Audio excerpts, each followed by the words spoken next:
Hello, welcome to Bits in Biology. My name's Liz, and in this video, I'm going to show you how to play the 1 to 4 player game, Canopy Evergreen. This is a game in which you are going to compete to grow the most bountiful Pacific Northwest forest. If you're familiar with the original Canopy, the drafting mechanism and set collection will look a little bit familiar, but there are some additional strategic elements and it's a little bit more interactive. It also uses three-dimensional trees instead of cards to build up your forest, so that's pretty cool. Canopy Evergreen is played over 3 seasons. Each season you're going to take turns selecting cards from growth cone piles, and each time you look at a pile you can choose to keep it or add a card and move on to the next one. But you can't go back. Once you pass a pile, there's no going back. You're looking for plants, weather, and trees that are going to benefit your forest the most. You have to choose carefully, however, because there are threats in the form of wildfires, disease, and heat waves. You'll score points each season by growing tall trees and collecting sets of plants and weather, and attracting families of diverse wildlife. By growing a forest with a mutualistic balance of plants, trees, and wildlife, you're going to score more points. And at the end of the 3rd season, the person with the most points is the winner. Let's go down to the table and I'll show you how to play Canopy Evergreen.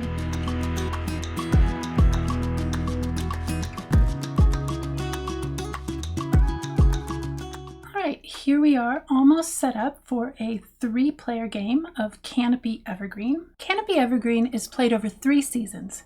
Each season, players take turns until the season ends, and this occurs when a player does not have any growth cone piles available to them at the start of their turn. Once that happens, we do end of season scoring and then clean up and get ready for the next season. On your turn, you will attract wildlife to your forest, select a growth cone pile to add to your forest, add cards to your forest, grow trees, and collect rewards. At the end of the 3rd season, after you've done end of season scoring, you will also score points for individual wildlife, wildlife sets, wildlife chains, and any leftover food. Let's take a look at how we set up. We're going to set up for a 3-player game. First, each player will place a forest map in front of them, and then you will take one of the boxes. So the insert for this is great. It comes with a place to put everything, including all the tokens each player needs. So these are numbered for the different players.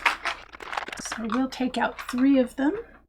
And in this box, we have a marker for our food. We're going to place that on the number 1 spot.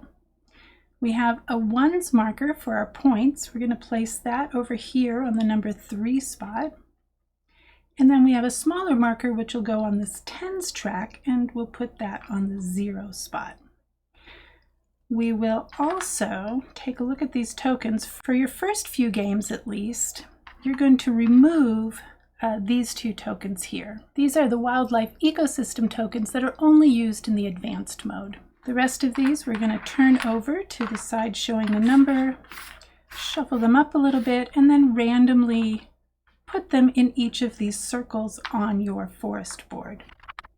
Next, you will place 1 root section. So before you play your first game, you'll have to put these together. They come in 2 parts, but once they're put together, there's a box to store them in, so you don't have to keep taking them apart. So everybody gets 1 of these roots, and they can choose any space on their forest board that has these tree icons and place it there. One thing you're going to want to keep in mind when you're choosing where to place your root section is that you can unlock these tokens on your board by having a completed tree of at least 3 sections on either side of that token, and that'll allow you to take that token from your board. So you might want to think about that when you're placing your first root section. Next, you'll take the starting wildlife. So these are the wildlife with a star in this top left corner. There's 5 of them. We have a red fox, black bear, spotted skunk, cougar, and bumblebee. You're going to shuffle these up and randomly deal 1 to each player. Once you have dealt a starting wildlife card to each player, then you would shuffle up the wildlife deck and place that on the wildlife map.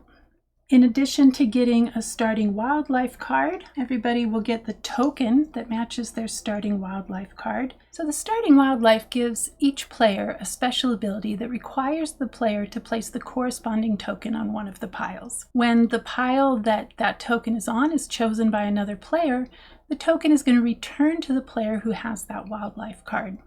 And then the wildlife will not be able to be used again until the next season. Only one wildlife token can be placed on a pile at a time. Next, you're going to set up the growth cones based on the player count. If you have just 1 or 2 players, you're going to place 3 growth cones right in the middle of the table, one right after the other. We're setting up for a 3-player game.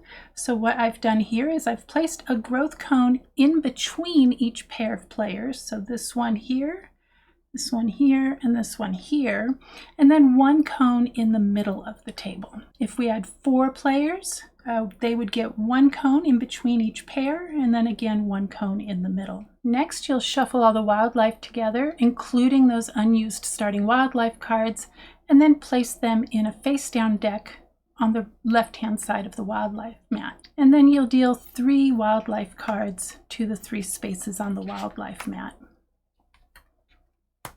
You'll place the remaining wildlife tokens, the tallest tree awards, the 100-point tokens, and each of the tree sections within easy reach of the players. For the forest deck, you're going to want to, if you are playing a 3-player game, remove all of the cards that have a 4 in the bottom right-hand corner. And if you're playing a 2-player game, you will remove all the cards that have a 3 in the bottom right-hand corner. All of the remaining cards that don't have a number in the bottom right-hand corner are used at all player counts. You'll also make sure to remove the Fox Spirit card unless you're playing solo, and then you'll shuffle the remaining forest cards.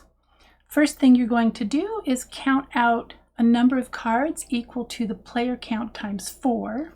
So since I'm playing a 3-player game here, we're going to count out 12 cards. And this is going to form the seed deck, and that'll make a lot more sense when I talk about seeds, but we're just going to set this off to the side. And next you'll deal cards face down onto the growth cones based on the player count. If you have just 1 or 2 players, you'll deal 1 card to the first pile, 2 cards to the second pile, and 3 cards to the third pile. In a 3 or 4 player game, we're going to take 2 cards and put those on the center cone, and then we'll put 1 card on each of the remaining cones. And then keep the deck nearby. You're going to need that throughout the game. This makes up the season deck. So now we are all set up for a 3-player game, Canopy Evergreen. Now let's talk about what players do on their turns. The first thing you can do, and this is optional, is to attract wildlife to your forest. You can spend food by moving your food marker down on your food track, as long as you have enough to attract any number of wildlife to your forest. So if you have enough to get 2 or 3 wildlife, you can do that. The food cost is shown in the top right corner. So here our river otter costs 4 food, the coho salmon costs 3 food, and the banana slug costs 2 food. So for instance, if I had 2 food on my food track and I wanted to get this banana slug, I would take this banana slug, add it to my forest, and move my food down by 2. That would immediately get replaced. And so I could then go on to, if I had enough food, attract more wildlife to my forest. If the wildlife you attract to your forest is an active wildlife, and that is one of these with the ability text on it, you would also take the corresponding wildlife token along with it. Active wildlife, like I said, have a written ability that can be used once per season. They can be activated at any time on your turn, including the turn on which they are gained. When the wildlife's ability is used up, so let's say I had used my black bear ability, you would turn that over to its black and white side to signify that you've already used it for this season. There are 2 other types of wildlife, and that is foraging wildlife and point wildlife. Foraging wildlife reward you for creating a specific ecosystem. So in this case, our river otter will give us 1 point for every 3 rain icons that we have in our forest at the end of the season. And point wildlife simply score you the points indicated in the silver leaf at the end of the game. In addition to any scoring shown on the wildlife card, wildlife may also score points at the end of the game for both sets and for chains. And I'll talk about this when we look at endgame scoring. So once you have attracted wildlife to your forest, or not, remember it's optional, then you're going to select a growth cone pile to add to your forest. And the way that works is that on your turn, you will look at the piles of cards on up to 3 growth cones and you'll keep 1 pile. The order in which you look at the growth cone differs between a 3 and 4 player game and a 2-player game. So in 2 players, you're going to start with the pile closest to the season deck. Then if you decide not to take that one, you would put a card on it and then go to the second closest. And then finally, if you don't take that second closest, you put a card on it and then you take a look at the pile farthest from the season deck. In the 2-player game, both players are looking at the piles in the same order. In a 3 or 4-player game, which is what we're set up for here, you're going to start with the pile between you and the player to your left, proceed to the center pile, and then lastly the pile you share with the player on your right. So for instance here, I would start with this first growth cone on my left and I would look at it and I'll see that it has a wildfire card. I'm going to decide not to take that, so I put that card back. I'll take a card off the season deck and put it on top of that pile. Next, I would look at this middle growth cone pile and decide that I'm not interested in that. I'm a little worried about this trillium right here, so I'm going to put that back and put a card on top of that pile. Finally, I'm going to look at this third pile here, and I'm going to decide to take that one. We'll talk about what to do with this in a minute. Now this is empty. I'm going to replace that with a card from the season deck. If I had decided not to take this third pile, I would put the card back, put another card on top of it, and then I would draw one card from the season deck, look at it, and at that point I can decide whether or not I want to keep it.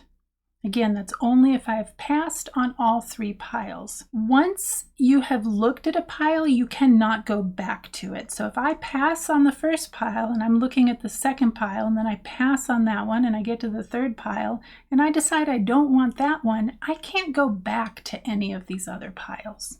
A little bit of push your luck going on there. There's only one exception to everything that I've just said, and that is in a 2-player game. When the pile on the third growth cone is taken, you will refill it with 2 cards instead of just 1 card. When you keep a pile, you must add all of the cards to your forest. You can choose the order in which you add the cards from your chosen pile to your forest, but you must add all of them. So let's take a look at the different types of cards that we'll be adding to our forest. So for plant, weather, and threat cards, you're going to add those to your forest by placing them in your tableau beside your forest map, joining any cards of the same type that you already have. Cards that have this lightning bolt icon on them indicate that there is an immediate effect when they are added to your forest.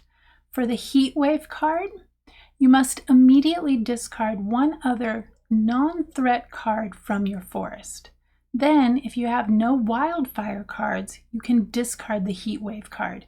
If you have any wildfire cards, you do have to keep it and it will count as a wildfire card. For the huckleberry, when you gain a huckleberry, you're going to gain food. If you have an odd number of huckleberries in your forest, you will gain just 1 food. And if you have an even number of huckleberries in your forest, you will gain 3 foods. Note that you cannot have more than 7 food at a time. If your food marker is at 7, any extra food you would gain is simply lost. Once gained, huckleberry cards may not be discarded except at the end of the season. So remember with the heat wave card where we had to discard any one non-threat card, the exception to that would be huckleberries. Those cannot get discarded until the end of the season. And then finally, the last card with a lightning icon on it is the chanterelle mushroom. And when you gain this, you immediately will gain 2 food. And then this will give you points at the end of the season based on whether you have more rain icons than sun icons. So now let's take a look at the tree cards. The tree cards are going to allow you to add the indicated tree section to your forest. When you gain the card, like when I gained this card here, you're going to take the indicated section and then discard the card. If you can't play a tree section into your forest, or you don't want to, you can discard the card with no effect. As with all cards, if you gain multiple tree cards at once, you can choose the order in which you use them. So let's say I had gained these 2 trunk/root cards and this 1 canopy card. I can decide what order to add these. So let's take a look at these trunk and root cards. These have an icon up in the top right corner that has a picture of a trunk section and a picture of a root section. So it can give you either of those, but just one. So I already have a root in my forest. I'm going to use this card to add a trunk. So I will take one of these trunk sections and just slide it onto my root section and put that back in my forest. And then I'm going to discard this card. Now I have another card here that is a root or a trunk section, so I could choose to add another root into my forest, but I think I'm going to add a trunk section instead. So I will add a trunk section onto my tree by sliding that right on there. Notice how it's getting taller, and then I discard that card. And then finally, I'm going to add this canopy section. Now canopy sections can either have a 1x or a 2x in the bottom left corner. So we drew a 1x. Let's see how that works. I'm going to take one of these canopies and slot it onto the top of my tree. So this tree is now complete. And since this has a 1x in the bottom left corner, I am going to count how many sections of my tree I have. 1, 2, 3, 4 sections. And I'm going to multiply that by 1 to determine how many points I get. So that's 4 points. If instead of a 1x trunk card, I had a 2x trunk card, I would still count the sections, 1, 2, 3, 4, but instead of 4 points, I would now get 8 points. And so I'm going to show you how this works on the point system over here. So we had, I think it was 7 points. So I'm going to count 8. 1, 2, 3. I'm now at the 0, so I'm going to move my tens marker up 1. 4, 5, 6, 7, 8.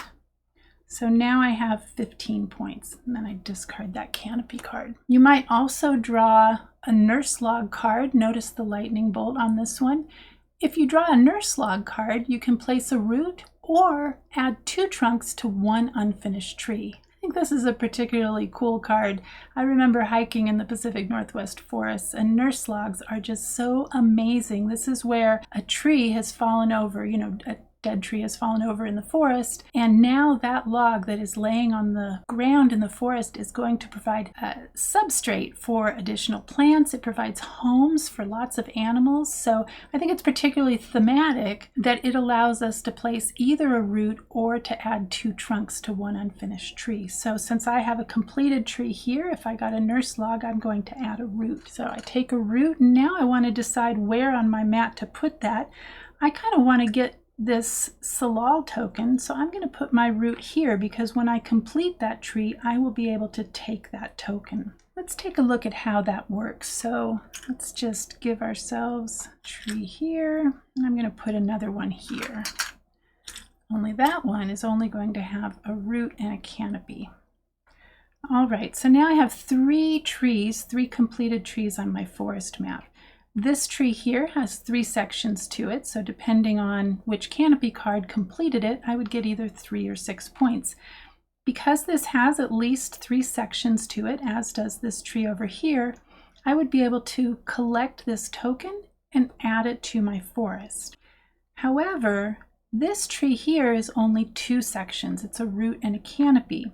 So even though this tree here is 4 sections, because this one is only 2 sections, I don't get to add this token to my forest, and instead it simply is discarded out of the game. Notice that what I'm looking at here are these paths on my forest board that are connecting these trees, and so that's how it's determined what tokens you get to pick up. As far as using ecosystem tokens go, if I had one of these Salal cards in my forest, notice that it gives me points based on how many of these cards I have in my forest. If I had 1 card in my forest, but I also have this token unlocked, now this counts as having 2 cards, because basically what I'm doing is counting the number of tokens in my forest. And so these can be quite beneficial because the tokens carry over from season to season, whereas, as we will see, these non-wildlife cards are going to go away at the end of the season. Let's just take a closer look at one of these tokens while I'm on this topic, and that is this one that has a sun and a rain icon on it. This token counts as either a single sun or a single rain icon. And during each end of round scoring phase, you can choose which one you'd like to use it for in the current round. I'm just going to set this up here. We'll pretend I was able to pick it up so we can talk about that in a moment, because now we are on to talking about the end of season steps. And this occurs when a player does not have any growth compiles available to them at the start of their turn. Most of the end of season steps can be completed simultaneously. However, when needed, card effects and scoring can be resolved starting with the player who took the last growth compile and then continuing clockwise. So you'll want to give that person this pine cone. So now we're going to go in order. So there is included in the game this end of season card to remind you at the end of each season what to do. So we're just going to go through all 7 steps in order. So the first thing we're going to take a look at is pine cones. For each pine cone card, so we have one over here. For each pine cone card, we're going to draw 2 cards from the seed deck. We're going to draw 1 additional card for each wildfire icon we have in our forest, including heat waves. And then we're going to choose up to 1 card from the ones that we draw and add it to our forest for each pine cone card. So I only have 1 pine cone card here. I do have a wildfire card, so I'm going to draw 3 cards from that seed deck that we set aside at the start of the round. So I've drawn a chanterelle, a sun, and a canopy. Well, I can't use the canopy because all 3 of my trees have canopies, so then I have to decide if I want the chanterelle or the sun. And I think I'm going to go for the sun. And then I discard the 2 cards that I didn't keep. Next, we're going to move on to threats. First, we'll take a look at wildfire. If you have exactly 2 wildfire cards at the end of the season, you're going to choose and discard 2 plant cards. So when we say plant cards, we're talking trillium, huckleberry, cattail moss, chanterelle, or salal. If you have 3 or more wildfire cards, the fire is going to spread, and then not only you, but all other players as well are going to choose and discard 1 plant card from your forests. If you have 1 wildfire card, like we luckily do, it has no effect. If you're playing a 4-player game, you might also run into these disease cards. If you have exactly 2 disease cards at the end of the season, you're going to choose and discard 2 wildlife cards from your forest. If you have 3 disease cards, the sickness spreads, and you and all other players are going to choose and discard 1 wildlife card from your forests. The discarded wildlife are going to go to the bottom of the wildlife deck. Next thing we're going to consider is foraging wildlife. So remember, these are the ones that will give you points based on fulfilling certain ecosystem requirements. So for instance, we have this river otter over here. It gives us 1 point for every 3 water icons we have in our forest. So we have 2 cards that collectively give us 4 water icons. And we also have this token here that can serve as either a sun or a water. Now I am going to use it as its water icon, however, that's only going to bring me up to 5 here, so I still only get 1 point for my river otter. Next thing we're going to consider is who has the tallest tree. The player with the tallest completed tree is going to get the tallest tree award and will gain points based on whatever season it is. So in the first season, they'll get 3 points. In the second season, they'll get 4 points, and in the third season, they'll get 5 points. So we take a look at all the trees everybody has, and here this player has 5 sections in their tallest tree. This player also has 5 sections in their tallest tree. Unfortunately, I just have 4 sections in my tallest tree. Now, since they tied, they are both going to get a tallest tree award. So they're each going to get one of these canopies that show a bird at the top of it. Actually looks like a hawk's nest. And they're going to remove the canopy that is on their tree and replace it with the tallest tree award. This tree will no longer be able to earn a tallest tree award.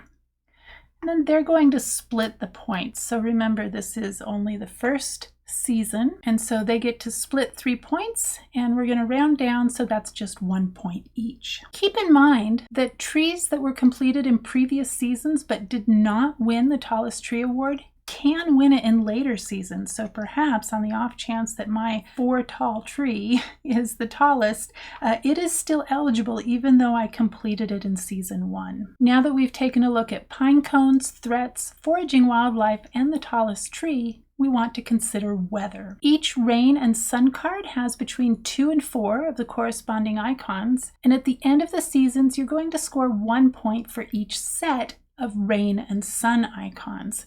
And so, for instance, I have here 5 sun icons and 4 rain icons, and then I'm going to use my ecosystem token here as a rain icon to bring this number up to 5.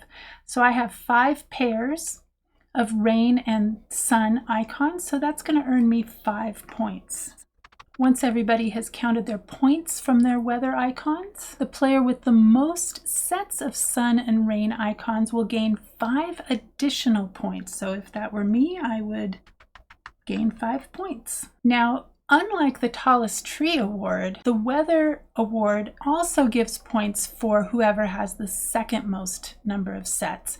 They will gain 2 points. If 2 or more players tie for the most, they're going to split all 7 points and no second place points will be awarded. If 2 or more players tie for second place, they're each going to gain 1 point. All right, so now we're finished with weather. Let's move on to scoring our plants and mushrooms. So our trillium, we only have 1. It's going to score points according to how many you have. And since we only have 1, that's actually minus 2 points. So that's quite unfortunate. We'll just move back 2. If we had 2 of them, we would score 4 points. If we had 3 or more, we would get 8 points. Moving on to the cattail moss, these score 5 points for each set of 2 that you have in your forest. So I only have 2, so I get 5 points. If I had 3 of them, I would still only get 5 points. 4 of them would get me 10 points, and so on. Huckleberry, remember these are the ones that gave us food when we drew them? They don't get any points at the end of the season. Salal, this beautiful little plant here, is going to score, like the trillium, according to how many you have. So here I have 2 cards that have Salal on them, but I also have this ecosystem token, so that counts as 3, which is going to earn me 5 points. And then finally we have our chanterelle mushrooms. These only will score us points if we have more rain icons than we do sun icons, and unfortunately for us we had 5 of each, so we get no points for our chanterelle.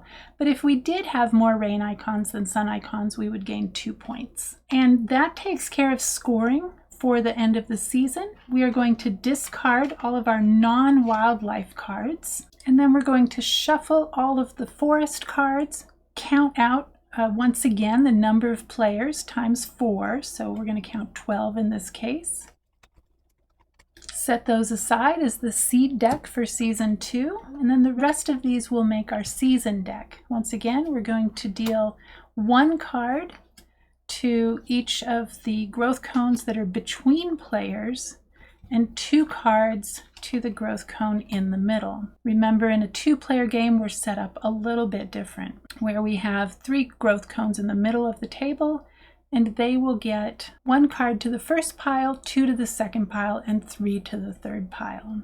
For the wildlife cards, we're going to clear the 3 wildlife cards that were face up. We're going to shuffle the wildlife deck and deal 3 new face-up cards to the wildlife mat. Finally, after you've done end of season scoring, for the 3rd season, we're going to move on to scoring our wildlife. So the point wildlife will score the number of points equal to the number shown inside of the silver leaf. So in this case, I have a banana slug worth 2, a coho salmon worth 2, and a gray wolf worth 2, so that's 6 points total. And then we're going to score for wildlife chains. So I haven't talked about wildlife chains yet. Let's take a look at how those work. So in the bottom left and right corners of each card, there is a symbol. And so for instance, here we have, I think that's a grass symbol and a flower symbol. And on this black bear, I have a flower symbol and a water symbol, and so on. And what we're trying to do is put wildlife next to each other so that the matching symbols are next to each other. So for instance, here on this banana slug, I have a flower symbol matched up to the flower symbol on this black bear. For the black bear, it has this water symbol in the bottom right corner, and this coho salmon has a water symbol in the bottom left corner, so they are chained together. And then the coho salmon has a rock in the bottom right, and the gray wolf has a rock in the bottom left. If I take a look here in the bottom right of the gray wolf, I think that's a predator symbol, because the other animals that have this symbol are, I know the bald eagle and the fox for certain. That has this symbol here. It does not match up to the symbol in the bottom left of my river otter, and in fact, I can't extend the chain in any way with my river otter. So what I have here is a chain that is 4 animals long. On every player aid, where we have what happens on our turn, at the very bottom it talks about wildlife, and it shows us here the points that we get depending on how long our longest wildlife chain is. And so in this case, ours is 4 long. We would score 5 points for that. Note that if we had multiple chains, we are only scoring our longest wildlife chain. So you'll only score 1 wildlife chain. And also note that the maximum length of a wildlife chain is 7. And then next we're going to score our wildlife sets. So there are 3 cards for each animal. Remember that. We have one that is the active wildlife, one that is foraging wildlife, and then one that is point wildlife. So if you have a set of all 3, that's going to be worth 5 points at the end of the game. That's a wildlife family. If you have a pair of wildlife, like I do here with these 2 coho salmon, that is going to be worth 2 points at the end of the game. So my wildlife sets here are going to get me 7 points. 5 points for the banana slugs and 2 points for the coho salmon. And finally, if you have any food left over at the end of the game, you're going to score 1 point for every 2 food that you have. So right here I have 6 food. That is going to be worth 3 points. And the player with the most points is the winner. If players tie, then the player with the most wildlife is going to win. And if players are still tied, they get to share the victory. So there's only 2 more things I want to talk about now that we know how to play the basic game of Canopy Evergreen. After you've played it a few times, you might want to make it a little more challenging or add in a little bit more variation. And there's a couple of different ways that you can do that. The first way you can do that is by using these shifting season cards. So they look like this on the back. And what you'll do is shuffle these up, and at the start of each season you'll turn one over, and it's going to give you some condition that will apply to that season. So for instance, this one, Season of Bounty, says when you gain an ecosystem token, gain 2 food. Or we have Season of Storms. During weather scoring, lose 2 points for each unmatched rain or sun icon. So they're not all good, right? But they just provide you a little something more during the games to provide a little bit more variation. And then the other thing you can do is remember those tokens that we discarded at the start of the game? These are wildlife ecosystem tokens, and using these is going to add variety to the ecosystem tokens on your board. And so to play with these tokens, each player is going to randomly remove 2 of the standard ecosystem tokens. And so these tokens are gained in the same way as standard ecosystem tokens, and their special ability can be used once per season. For the nocturnal wildlife ecosystem token, you will flip one of your wildlife tokens from the inactive to the active side. So these are those tokens that come with the active wildlife. This allows you to use that wildlife's ability 1 additional time during the season. The other wildlife ecosystem token, Animal Attraction, allows you to discard and replace all cards from the wildlife board or gain 1 food. So it allows you to do one of those things. And again, their special ability can be used once per season. So that is how you play Canopy Evergreen. If you have any questions at all, please post them down in the discussion. I will also be recording a solo playthrough video, which will explain the solo rules. But until then, I will see you in the next video. Bye!